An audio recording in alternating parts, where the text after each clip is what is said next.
الحمد لله رب العالمين، وصلى الله وسلم وبارك على عبده ورسوله نبينا محمد وعلى آله وصحبه أجمعين. المجلس 13 في آداب قراءة القرآن.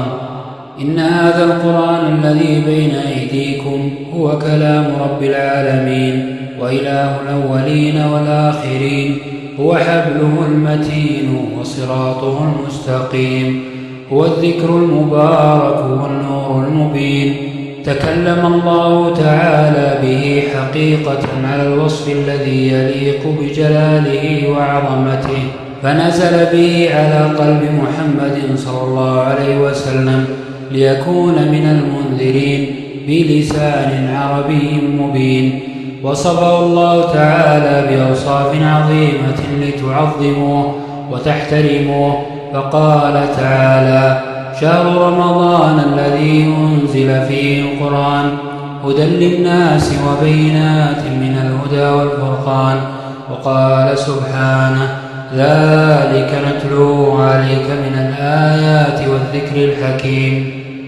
وقال عز وجل: يا أيها الناس قد جاءكم برهان من ربكم وأنزلنا إليكم نورا مبينا.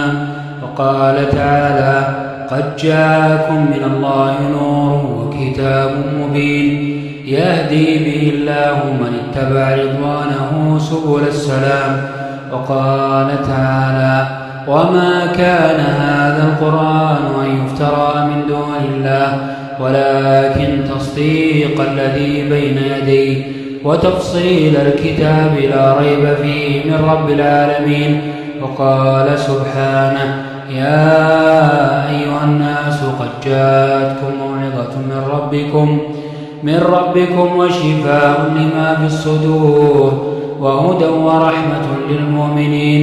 وقال جل وعلا: كتاب أحكمت آياته ثم فصلت من لدن حكيم خبير.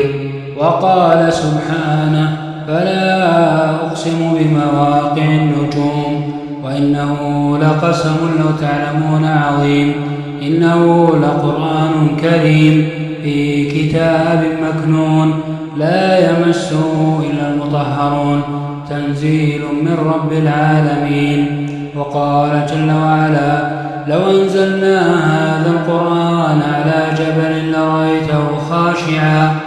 لرأيته خاشعا متصدعا من خشية الله.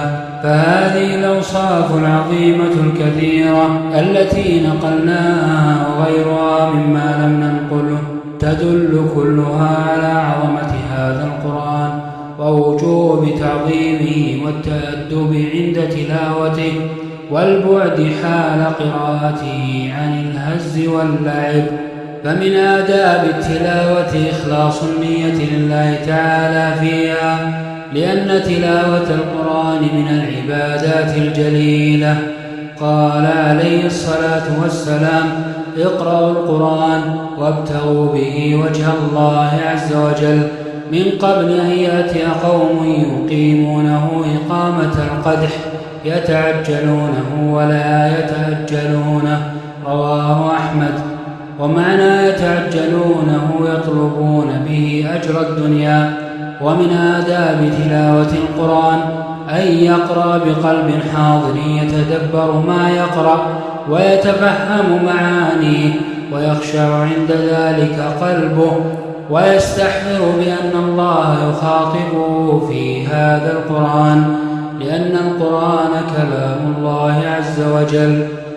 ومن آداب التلاوة أن يقرأ على طهارة، لأن هذا من تعظيم كلام الله عز وجل.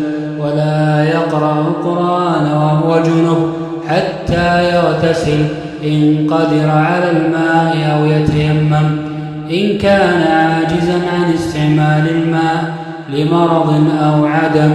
وللجنب أن يذكر الله ويدعو بما يوافق القرآن إذا لم يقصد القرآن، مثل أن يقول: لا إله إلا أنت سبحانك إني كنت من الظالمين، أو يقول: ربنا لا تزغ قلوبنا بعد إذ هديتنا وهب لنا من لدنك رحمة إنك أنت الوهاب. ومن آدابها ألا يقرأ القرآن في الأماكن المستقبرة أو في مجمع لا ينصت فيه لقراءته، لأن قراءته في مثل ذلك إهانة له. ولا يجوز أن يقرأ القرآن في بيت الخلاء ونحوه، لأنه لا يليق بالقرآن الكريم. ومن آدابها أن يستعيذ بالله من الشيطان الرجيم عند إرادة القراءة، لقوله تعالى: فإذا قرأت القرآن فاستعذ بالله من الشيطان الرجيم، ولئلا يصده الشيطان عن القراءة أو كمالها.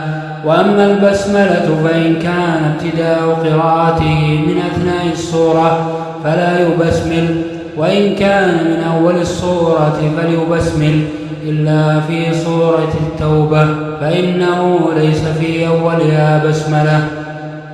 ومن آدابها أن يحسن صوته بالقرآن ويترنم به، لما في الصحيحين من حديث أبي هريرة رضي الله عنه أن النبي صلى الله عليه وسلم قال: ما أذن الله لشيء، أي ما استمع لشيء، كما أذن لنبي حسن الصوت يتغنى بالقرآن يجهر به. وفيهما عن جبير بن مطعم رضي الله عنه قال: سمعت النبي صلى الله عليه وسلم يقرأ في المغرب بالطور، فما سمعت أحدا أحسن صوتا أو قراءة منه صلى الله عليه وسلم. لكن إن كان حول القارئ أحد يتأذى بجهره في قراءته كالنائم والمصلي ونحوهما فإنه لا يجهر جهرا يشوش عليه أو يؤذيه، لأن النبي صلى الله عليه وسلم خرج على الناس وهم يصلون ويجهرون بالقراءة، فقال عليه الصلاة والسلام: إن المصلي يناجي ربه فلينظر بما يناجيه به، ولا يجهر بعضكم على بعض في القرآن. رواه مالك في الموطأ. ومن آدابها أن يرتل القرآن ترتيلا، لقوله تعالى: ورتل القرآن ترتيلا، فيقرأه بتمهل بدون سرعة، لأن ذلك أعون على تدبر معانيه وتقويم حروفه وألفاظه. وفي صحيح البخاري عن أنس بن مالك رضي الله عنه أنه سئل عن قراءة النبي صلى الله عليه وسلم فقال: كانت مدا، ثم قرأ بسم الله الرحمن الرحيم، يمد بسم الله ويمد الرحمن ويمد الرحيم.